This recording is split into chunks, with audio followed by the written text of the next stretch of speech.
The restaurant of New York City's Chinatown, the source of much of its income, are proudly traditional.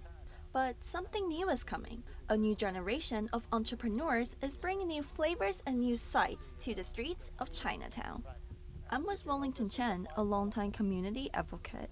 He's going to introduce me to the people and places that are leading this hot new trend, starting with a place that anticipated it some 40 years ago. It's right there. Right, that's right. That's the Chinatown. The one with the yellow flag. Opened in 1977, Chinatown Ice Cream Factory brought uniquely Asian flavors to its ice cream. Flavors like lychee, mango, egg custard. And today, this new dessert shop, Soft Swerve, is riding high by introducing even more exotic Asian flavors to its ice cream. A favorite is Filipino purple yam, also known as ube. Ube that we get comes from Hawaii. We go through about 20 pounds a day. A lot of people describe it as tasting like chestnuts. But the closest flavor, I would say, if you haven't had ube, is taro. But it's not just the new flavors this new generation of dessert shops is counting on. Texture and appearance matters too. The pioneer of this trend is Ten Below. Opened just since 2015, it's already famous locally for its Thai ice cream roll. There's a lot of Chinese restaurants in Chinatown, obviously, and typically you don't get desserts there. In general, a lot of people who come to Chinatown have this perception that there are a lot of interesting Asian desserts for them to try, and I think that kind of plays into the fact that Ten Below is here, and like all these other dessert places are here as well. A couple blocks away, near the intersection of the Canal and Baxter, is Taiyaki NYC.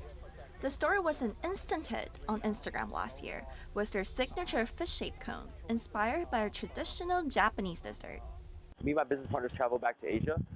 We went specifically to Tokyo, and in Tokyo, that's where we found the taiyaki. But in Tokyo, like the taiyaki, you won't see it with ice cream on top of it. So when we wanted to bring it back to the States, we wanted to add a certain American twist to it. And soft serve is a huge part of American culture. So we wanted to bring the best of both worlds and both cultures as well to New York City.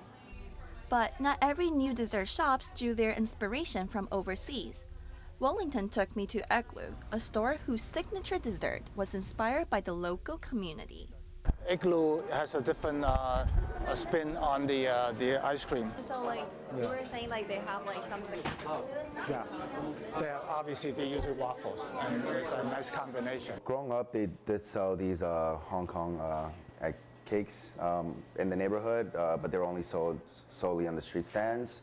Me and my partner ate this growing up, and it's something we can all relate to, so we thought it'd be a cool idea to bring it to the general public, not just the Asian community. No surprisingly, being inspired by their upbringing in Chinatown is a huge part of what made these young entrepreneurs successful. Chinatown just means so much to us that we gave back to it. We paid homage in our menus. So we have two or three menu items that are named after streets in Chinatown, and that's how we pay our respects to New York City and Chinatown. Social media, always looking for something new, has also played a big role in launching the new generation of creative dessert store. But the new generation's strong emotional tie to the community shows that tradition matters too. Every community goes through its life cycle, so you can see these buildings. The Irish were here, the Germans were here, the Italians were here, the Jews were here, and now it's our turn. From New York, I'm Tiffany Lee.